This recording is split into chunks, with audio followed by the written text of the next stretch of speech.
बीजापुर के बासागुड़ा थाना क्षेत्र चिपुर भट्टी में पुलिस और नक्सलियों के बीच मुठभेड़ हुआ। इस मुठभेड़ में पति पत्नी समेत 14 लाख के 6 इनामी नक्सली ढेर हुए।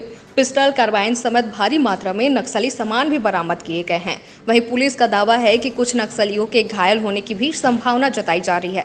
बढ़ते नक्सल गतिविधियों पर पुलिस नकेल कसने की रणनीति बना रही है। देखिए बीजापुर से संतोष कुमार की ये रिपोर्ट। ये जो 6 नक्सली आज सुबह 8:30 बजे करीब मुठभेड़ हुआ था जिसमें मारे गए हैं, उसमें प्लाटून 10 का एक डिप्टी कमांडर नागेश पूनम था। इसके अलावा 2 सदस्य प्लाटून 10 के थे।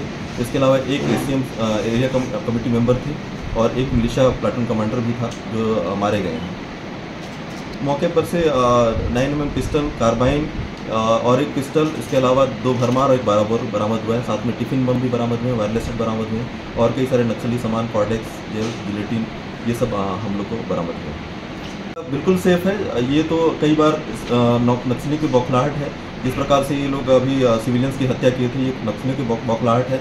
ये अपने कोर एरिया में जब हमारी जो कैंप्स खुल गए हैं, इनको ये कुछ वारदात नहीं कर पा रहे हैं, जिससे ये स्मॉल एक्शन टीम जो इनकी एक्टिव हुई है बिल्कुल सेफ है। हमारी टीम लगातार गश्त पे है। हमारे लोग लगातार अंदर तक जाकर ऑफ्स कर रहे हैं, कंटिन्यूस ऑफ्स चल रहे हैं। तो इसमें कोई घबराने की बात नहीं है। सब बीजापुर बिल्कुल सुरक्षित है।